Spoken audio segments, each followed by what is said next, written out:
Hello student, स्वागत है आप सबका साधना चैनल में। बच्चों, आज हम क्लास 9th की क्षितिज पुस्तक के गद्य खंड से पाठ 7 मेरे बचपन के दिन पाठ के बहुविकल्पी प्रश्न आपके सामने स्पष्ट कर रहे हैं। पहले मैं संक्षेप में ये बता देना चाहती हूँ कि इसमें लेखिका ने किन किन बिंदुओं पर प्रकाश डाला है।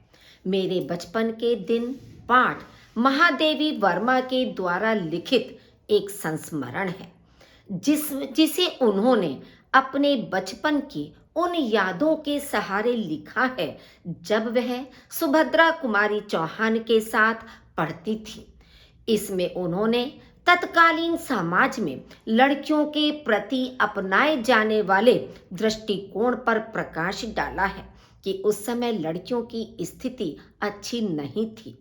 या तो उनको जन्म लेते के साथ ही मार दिया जाता था या उनको लड़कों के बराबर कोई भी अधिकार नहीं दिया जाता था। दूसरा, उन्होंने अपने छात्रावास के जीवन का वर्णन किया है कि छात्रावास में किस प्रकार से हर प्रांत की आई हुई लड़कियां मिलजुल कर रहती थीं, एक दूसरे का सहयोग करती थीं। तीसरा, उन्होंने पारस्परिक प्रेम, आपसी प्रेम कि चाहे हिंदू हो या मुस्लिम हो, हर धर्म के व्यक्ति एक साथ मिलकर किस प्रकार से जीवन व्यतीत करते थे।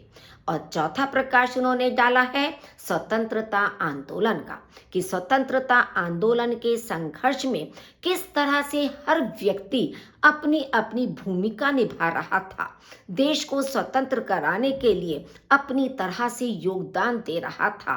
तो इन 4 बिंदुओं पर इस पूरे पाठ में प्रकाश डाला गया है। तो चलिए अब शुरू करते हैं इस पाठ के बहुविकल्पी प्रश्नों को। सबसे पहला प्रश्न है, किन स्मृतियों में एक विचित्र सा आकर्षण होता है? बच्चों की, बचपन की, स्कूल की या पुराने समय की? तो देखिए, जो बचपन की हमारी स्मृतियां कहते हैं यादें, कि बचपन की जो हमारी स्मृतियां या यादें होती हैं उसमें एक अनोखा सा आकर्षण होता है कि कभी हम एकांत में बैठे हैं और भूले से भी हमें अपने बचपन की कोई घटना, कोई बात याद आ जाती है, तो ऐसा लगता है कि पूरा चित्र हमारी आंखों के सामने साकार हो रहा है। वो हमको बहुत अधिक प्रभावित करने वाला होता है। क्यों? क्योंकि वो हमारा निश्चिंतता का जीवन व्यतीत होता है जिसमें हमें किसी भी प्रकार की कोई चिंता नहीं होती है। तो ऐसा बचपन का जो स्मृतियां हैं उनमें एक विचित्र आकर्षण होता है। सेकंड है, परम धाम भेजने से क्या तात्पर्य है?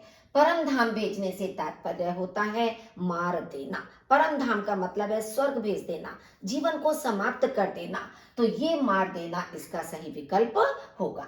लेखिका को वह सब क्यों नहीं सहना पड़ा जो अन्य लड़कियों को सहना पड़ता था? क्योंकि वह सबको प्रिय थी, क्योंकि वह सबसे छोटी थी, क्योंकि वह होनहार थी, क्योंकि वह मन्नतें मांगने के बाद पैदा हुई थी। क्योंकि 200 वर्ष तक लेखिका के परिवार में कोई भी लड़की पैदा नहीं होती थी, क्योंकि पैदा होते के साथ ही उसको मार दिया जाता था। तो लेखिका के बाबा ने दुर्गा देवी से मन्नतें मांगी थी पुत्री के जन्म के लिए। तो इसलिए वे मन्नतें मांगने के बाद जब पैदा हुई तो उन्हें वह सब नहीं सहना पड़ा जो कि समाज में अन्य लड़कियों को सहन करना पड़ता था। लेखिका के घर में किस भाषा का कोई जानकार नहीं था? फारसी का, हिंदी का, उर्दू का, अंग्रेजी का? देखिए, उनके परिवार में हिंदी का जानकार नहीं था क्योंकि उनके बाबा फारसी और उर्दू दोनों को जानते थे। लेखिका के पिता अंग्रेजी को जानते थे और हिंदी का माहौल उनके परिवार में तब बना था जब उनकी माताजी विवाह होकर उस परिवार में आई थी। उससे पहले हिंदी को कोई भी नहीं जानता था। लड़की पैदा हो इसके लिए बाबा ने क्या किया? यज्ञ करवाया, गरीबों में नित्य खाना बंटवाया, देवी दुर्गा की बहुत पूजा अर्चना की, या 1008 लड़कियां नित्य खिलाओ, इस तरह की उन्होंने कोई मतलब कल्पना की थी या कोई निश्चय उन्होंने किया था। तो थर्ड ऑप्शन हमारा सही है, देवी दुर्गा की उन्होंने बहुत पूजा अर्चना की थी।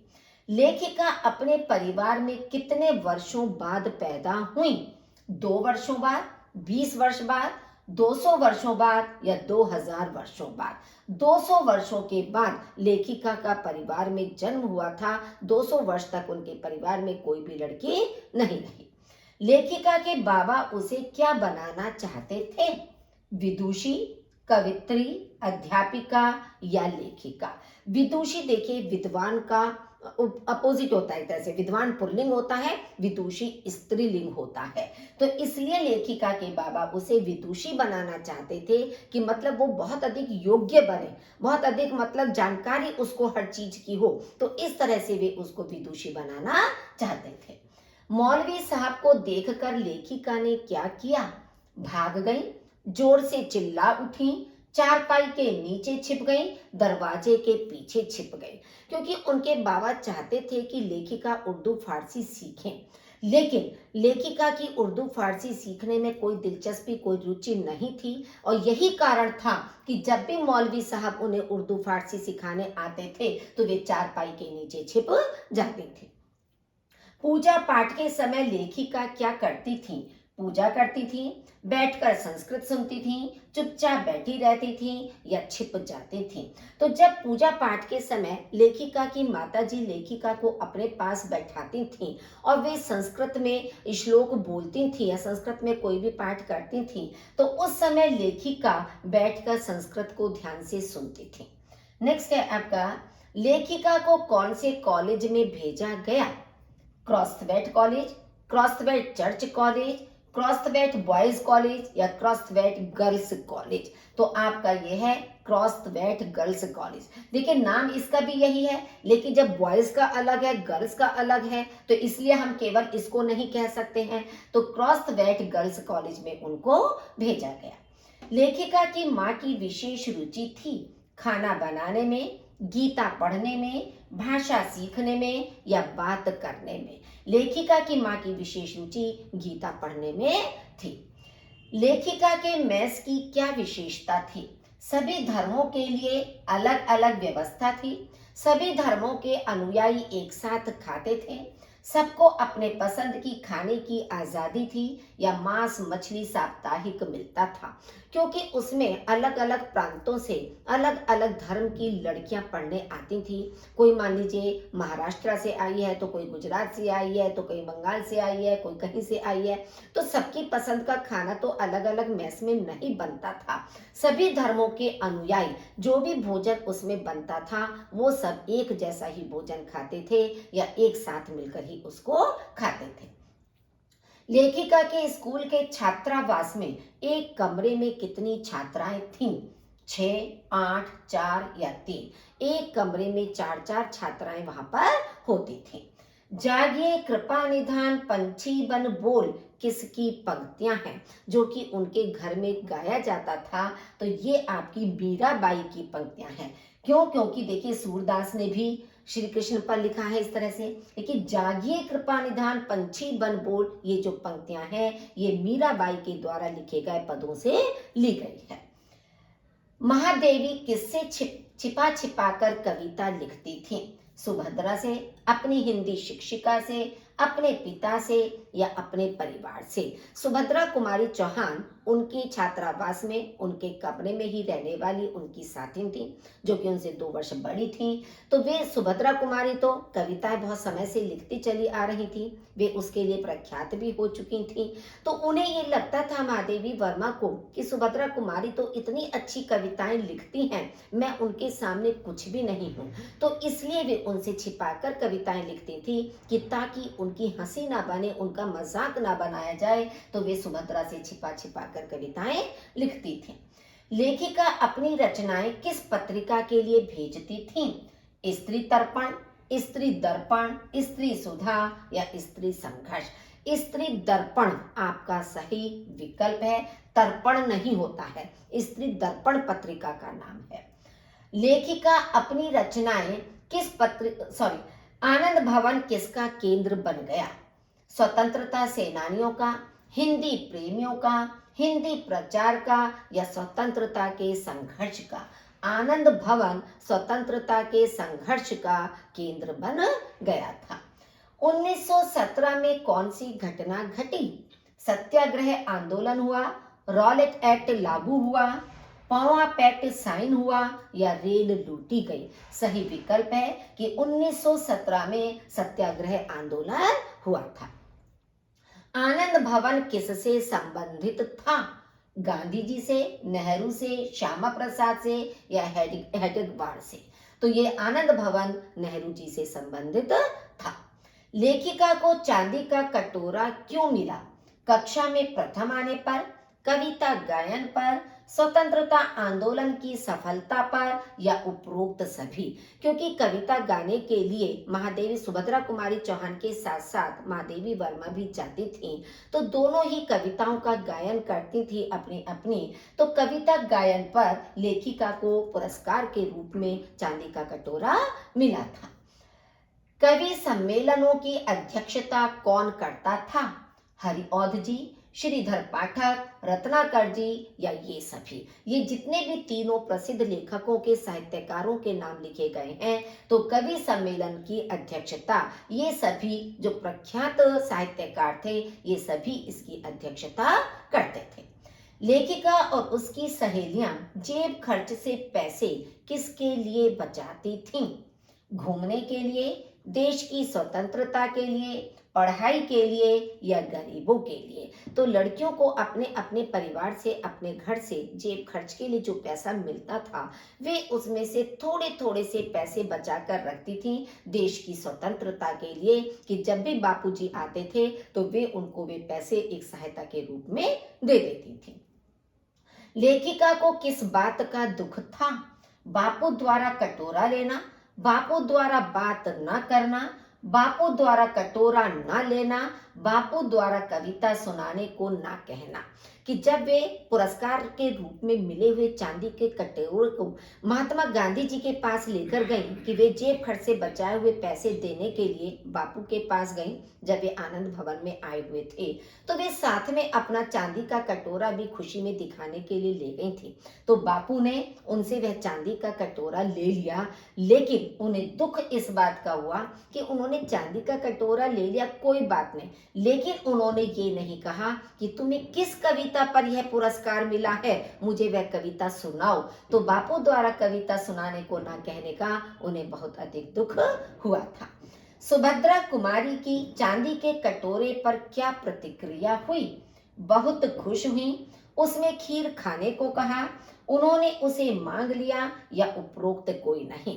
कि जब महादेवी वर्मा जी ने सुभद्रा कुमारी के सामने चांदी का कटोरा दिखाया, तो सुभद्रा कुमारी ने उनका उत्साह वर्धन करने के लिए या उनको और अधिक खुशी प्रदान करने के लिए कहा कि उसमें मुझे खीर बनाकर खिलाओ। तो उसमें खीर बनाकर खाने के लिए उन्होंने अपनी प्रतिक्रिया दी थी। ज़ेबुनिसा महादेवी का सहयोग कैसे करती थी? डेस्क साफ कर देती थी, किताब ठीक कर देती थी, उपरोक्त दोनों या खाना बना देती थी? जब सुभद्रा कुमारी उस छात्रावास से पढ़कर चली गई, तो उनके स्थान पर ज़ेबुनिसा आई थी, जो कि महादेवी वर्मा के साथ रही। तो ज़ेबुनिसा को मालूम था कि महादेवी वर्मा कविताएं लिखती हैं, तो पढ़ाई के साथ साथ उन्हें कविताएं लिखने के लिए अधिक समय मिल सके, यह सोचकर वह उनकी डेस्क को साफ कर देती थी, उनकी किताबें व्यवस्थित रूप से ठीक से करके रख देती थी। तो इसलिए आपका उत्तर होगा उपरोक्त दोनों। ज़ेबुनिसा कहाँ की रहने वाली थी? ज़ेबुनिसा कोल्हापुर की रहने वाली थी। कोल्हापुर से वह उस छात्रावास में पढ़ने के लिए आई थी। उस समय कौन सी सामाजिक कुरीति नहीं थी? भ्रष्टाचार, भेदभाव, धोखाधड़ी या सांप्रदायिकता? कि जिस समय का वर्णन लेखिका ने इस पाठ के अंदर किया है, उस समय सांप्रदायिकता नहीं थी। किसी भी धर्म का व्यक्ति हो, वह सब परस्पर मिलजुल कर रहते थे, एक दूसरे की भावनाओं का सम्मान करते थे और एक दूसरे की सहायता करने के लिए तत्पर रहते थे। हम एक मैस में खाते थे, एक प्रार्थना में खड़े होते थे। यहाँ हम किसके लिए प्रयोग किया गया है? विभिन्न लड़कियों के लिए, विभिन्न प्रांतों की लड़कियों के लिए, विभिन्न लोगों के लिए या विभिन्न देशों के लिए? तो ये जो पंक्ति है, इसमें हम शब्द का प्रयोग विभिन्न प्रांतों की लड़कियों के लिए कहा गया है। कौन से संस्कार बड़े होने तक हमारे साथ चलते हैं? अच्छे संस्कार, माँ द्वारा दिए संस्कार, बचपन के संस्कार या बच्चों के संस्कार। कि जो संस्कार बचपन में बच्चों को दे दिए जाते हैं, बड़े होने तक उनके मन मस्तिष्क में वे बने रहते हैं, वे कभी भी उनके यादगार से या उनकी स्मृतियों से ओझल नहीं होते हैं। तो वे संस्कार बड़े होने तक बच्चों के अंदर बने रहते हैं, वे हैं बचपन के संस्कार। मनमोहन वर्मा कौन थे? लेखिका के मित्र, लेखिका के पिता, लेखिका के भाई या लेखिका के सहयोगी? मनमोहन वर्मा लेखिका के छोटे भाई थे। नवाब साहब के घर में कौन सी भाषा बोली जाती थी?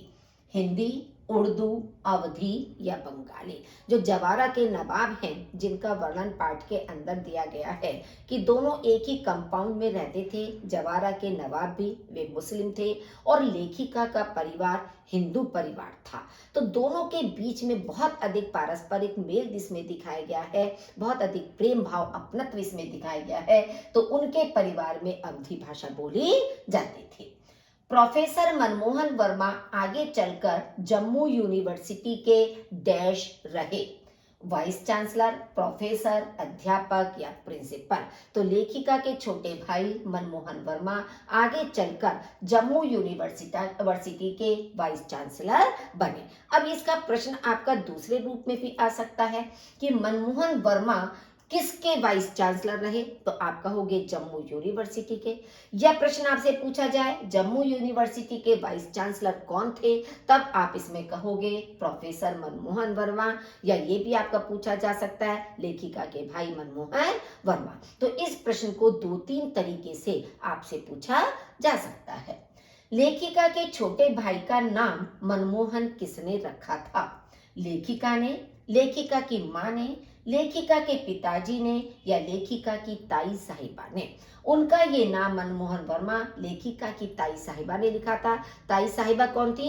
जो जवारा के नवाब थे, उनकी पत्नी थी। तो उनको लेखिका और लेखिका के भाई ताई कहकर बुलाते थे और उनके बच्चे इनकी लेखिका की माता को चची कह के बुलाते थे। तो इसलिए इनका नाम लेखिका की ताई साहिबा ने रखा था। नेक्स्ट है, आज लेखिका को क्या सपने जैसा लगता है? लोगों का विभिन्न भाषाएं बोलना, लोगों का अच्छा व्यवहार, लोगों का अच्छा कार्य करना या लोगों का मिलजुल कर रहना? कि आज लोगों के अंदर सांप्रदायिकता की भावना बहुत अधिक बढ़ती जा रही है, मिलजुल कर रहने की प्रवृत्ति दिन प्रतिदिन समाप्त होती जा रही है। हर व्यक्ति एक दूसरे को नुकसान पहुंचाने में, उसको नीचा दिखाने में लगा रहता है। तो लेखिका को ऐसा लगता है कि उनका जो समय है मानो उन्होंने कोई स्वप्न देखा हो। उन्हें सपने जैसा लगता था कि लोगों का मिलजुल कर रहना, क्योंकि आज के परिप्रेक्ष्य में कोई भी मिलजुल कर रहता दिखाई नहीं देता है। भारत की कथा कुछ और होने का क्या अर्थ है? जातिगत विभाजन न होना, लोगों की संख्या बढ़ना, विभिन्न भाषाओं का प्रयोग होना, अनेक विश्वविद्यालय खुलना? तो इसका आपका सही उत्तर होगा जातिगत विभाजन न होना। ज़ैबुनिसा के मराठी बोलने पर किसे ऐतराज था? ज़ैबुनिसा जो कि महादेवी वर्मा के कमरे में ही रहती थी, उनकी साथ में पढ़ाई कर रही थी, तो जब वो अपनी मराठी भाषा में बोलती थी तो उससे किसको ऐतराज होता था? सुभद्रा को, लेखिका को, उस्तानी जी जीनत बेगम को या सुशीला को? पहली बात तो सुभद्रा जी जा चुकी थी, उनके स्थान पर ज़ैबुनिसा वहां पर आई थी। तो यहाँ पर जो उस्तानी जी जीनत बेगम थी, तो जब वो अपनी मराठी भाषा में बोलती थी तो उनको ऐतराज होता था, तो वे उसके भिन्न भिन्न प्रकार से मजाक बनाती थी या उनकी हंसी उड़ाती थी। जब सब खेलते थे उस समय लेखिका क्या करती थी? सुभद्रा के साथ कविताओं की तुक मिलाती थी। जब खेलने का समय होता था, पीरियड उनका होता था खेलने का, तो छात्रावास के बाकी जितने भी छात्राएं थीं वे सब तो खेलने में मस्त हो जाती थी, लेकिन सुभद्रा कुमारी और लेखिका महादेवी वर्मा अपनी कविताओं की परस्पर एक साथ बैठकर तुक मिलाया करती थी या नई कविताओं की रचना करती थी। ताई साहिबा नए कपड़े लेकर क्यों आई थी? बच्चे के जन्म पर, उपहार स्वरूप, परंपरा के कारण या उपरोक्त सभी। जब लेखिका के छोटे भाई का जन्म हुआ तो उसके जन्म पर ताई साहिबा नए कपड़े लेकर आई थी। मेरे बचपन के दिन पाठ की विधा क्या है? रेखा चित्र, कहानी, संस्मरण, यात्रा वृत्तांत। तो इस पाठ की विधा संस्मरण है। संस्मरण का मतलब यही है कि लेखिका ने अपने बचपन की यादों के सहारे इस पाठ को लिखा है या उनका वर्णन इसके अंदर किया है, तो इसलिए इसकी विधा आपकी संस्मरण है। निम्नलिखित में से कौन सी रचना महादेवी जी की नहीं है? निहार, रश्मि, गबन या नीरजा। तो ये तीनों रचनाएं, निहार, रश्मि और नीरजा, ये तीनों महादेवी वर्मा की रचनाएं हैं। गबन नहीं है, गबन प्रेमचंद की रचना है। तो इस तरह से बच्चों ये 40 प्रश्न आपके सामने पूरे पाठ से संबंधित प्रस्तुत किए गए हैं। इससे पूरा पाठ आपको अच्छी तरह से स्पष्ट हो गया होगा। अब नेक्स्ट वीडियो में हम इसी के महत्वपूर्ण प्रश्न आपके सामने स्पष्ट करेंगे। बच्चों वीडियो को लाइक जरूर कीजिए, आपने यदि साथियों के साथ इसको शेयर कीजिए, और यदि आप पहली बार मेरे चैनल पर हैं तो इसको सब्सक्राइब अवश्य कीजिए। सुनने के लिए आपका बहुत बहुत धन्यवाद।